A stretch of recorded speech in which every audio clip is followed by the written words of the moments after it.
안녕하세요. 김태형 목사입니다. 뚜벅뚜벅 메시지. 오늘은 에베소서 강의 14번째. 저절로 그렇게 되는 것이 복이다. 저절로 그렇게 되는 것이 복이다. 에베소서 5장 15절부터 21절의 말씀 가지고 함께 뚜벅뚜벅 걸어가겠습니다. 웨일즈에 붕이 일어났을 때 제일 큰 은혜를 받은 것은 당나귀였다는 말이 있습니다. 그 전에는 사람들이 화가 나면 화풀이로 당나귀를 때렸답니다. 부부싸움을 해도 윗사람한테 욕을 먹어도 당나귀가 동네 북이었다는 것이죠. 그런데 사람들이 성령 충만함을 받고 당나귀를 때리는 일이 없어진 것입니다. 오히려 당나귀를 쓰다듬어 주면서 회개하고 축복 기도해 주는 일도 벌어지더라는 것이지요. 여러분이 예수 믿고서 수지 맞은 사람이 있습니까? 아니라면 오늘 15절 말씀을 귀담아 들어야 합니다. 너희가 어떻게 행할지를 자세히 주의하여 지혜 없는 자 같이 하지 말고 오직 지혜 있는 자 같이 하여 세월을 아끼라. 어떻게 행할지 자신의 삶을 자세히 주의 깊게 점검해 보고 예수님을 정말 믿고 사는 사람인지 확인하라. 이 말씀입니다. 16절에 보니까 때가 악하다고 했습니다. 이 말은 하나님의 말씀대로 살기 어렵다는 것입니다. 많은 그리스도인들이 하나님 말씀대로 살지 못하는 이유를 환경 탓합니다. 아닙니다. 때를 분별하지 못해서 그렇습니다. 이렇게 살다가 하나님 앞에서 서는 것입니다. 그래도 괜찮겠느냐는 것입니다. 우리가 예수님을 믿으면 예수님은 우리 삶을 완전히 바꾸십니다. 찬양하고 감사하고 순종하며 살게 해주십니다. 이것이 무엇이 대단한 것인가 하실 분이 계실 겁니다. 무엇이 떠나갔는지 주목해야 합니다. 염려와 두려움, 욕심과 거짓, 불평과 원망, 슬픔과 낙심이 떠나간 것입니다.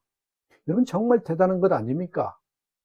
그런데 정말 중요한 것은 이 찬송과 감사와 순종이 지켜야 할 법이 아니라 저절로 그렇게 되는 복이라는 것입니다.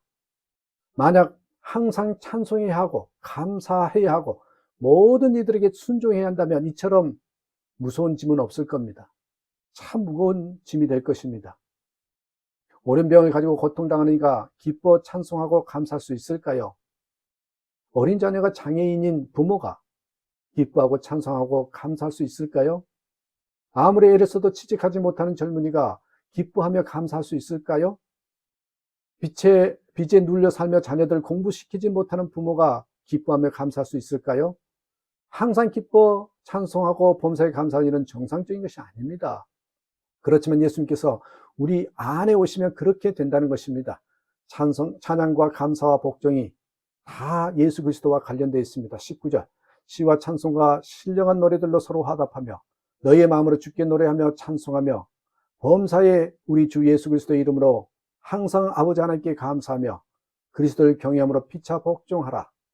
데살로니가전서 5장 16절에서 18절에 보니 항상 기뻐하라 범사에 감사하라.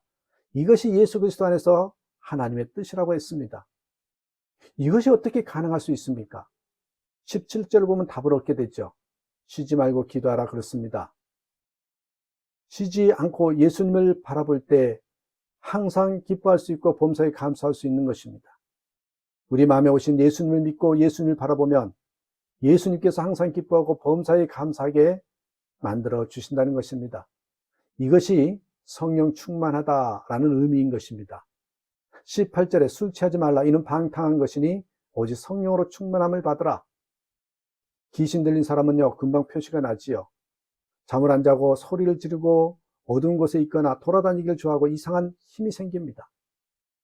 성령 충만한 사람도 마찬가지인 거 아십니까? 마찬가지예요. 분명한 표시가 납니다. 악한 귀신은 우리를 파멸시키고 성령님은 우리를 찬송하게 하고 감사하게 하고 순종의 사람으로 변화시키는 것만 다를 뿐입니다. 우리 여기서 성령으로 충만함을 받으라고 하신 말씀에 주목해서 봐야 할 것입니다. 흔히 성령 충만은 하나님이 주신 것이라고 생각하고 있습니다. 하나님이 주시면 받는 것이고 안 주시니 못 받는 것인데 성령의 충만을 받고 말고 어디 있겠습니까? 그러나 그것이 아니라는 것입니다. 성령 충만은 우리 하기 나름이라는 것입니다. 우리 하기 나름입니다. 자기가 하기 나름이에요. 하나님께서는 모든 그리스도인들에게 성령 충만함을 주시기를 원하셔요. 한 사람도 예외가 없습니다. 그런데 왜 성령 충만한 사람과 성령 충만하지 못한 사람이 나누는 것입니까? 우리에게 문제가 있는 것입니다. 오늘 성경은 성령 충만함을 술 취하는 것과 비교하였는데요. 그 이유를 알아야 합니다. 술은 사람을 취하게 만듭니다. 기분도 바꾸고 행동도 바꾸고 결국 방탕하게 만들지요. 그러나 술이 사람을 취하게 할 수 있어도 술을 마시지 않는 사람을 취하게 할 수는 없는 것입니다. 술을 마시지 않으면 24시간 동안 술창고에서 살아도 술 취하지 않습니다. 성령 충만도 마찬가지입니다. 성령님은 우리의 삶을 찬송과 감사와 순종의 삶으로 변화시킵니다. 그러나 우리가 성령님을 모셔드리고 순종해야지 그렇게 하시는 것입니다. 우리가 성령님을 모셔드리고 순종하지 않으면 아무리 성령 충만한 사람들과 함께 있고 성령 충만한 교회에 있어도 성령님은 우리를 변화시킬 수가 없는 것입니다. 여러분은 성령님께 사로잡혀 살 마음이 준비되어 있습니까? 그 마음이 중요하다는 것이에요. 그것이 준비되어야 한다는 것입니다. 성령님께서 하시는 일은 예수님을 알게 하시는 것입니다. 예수님은 하나님의 아들이십니다. 그가 우리를 너무 사랑하셔서 우리를 구원하시려고 세상에 오셨습니다. 우리 죄를 짊어지고 십자가에서 죽으셨습니다. 누구나 이 사실을 믿으면 모든 죄를 용서받고 영생을 선물로 받습니다.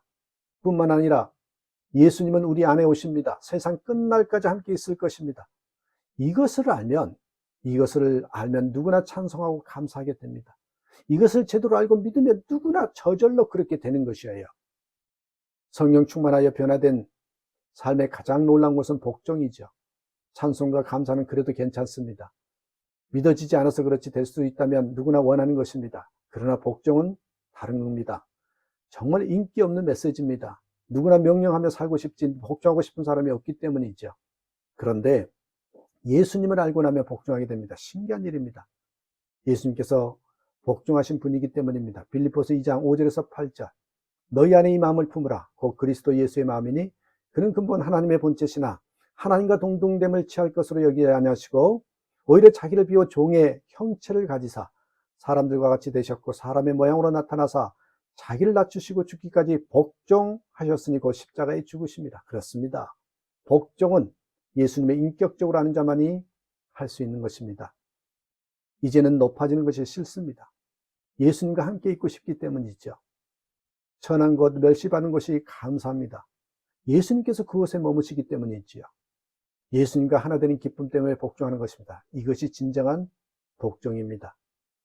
오스왈드 챔버스 목사님은 주님은 나의 최고봉에서 예수 그리스도는 지도자를 다른 사람의 신발털이개가 되라고 부르셨다고 했습니다.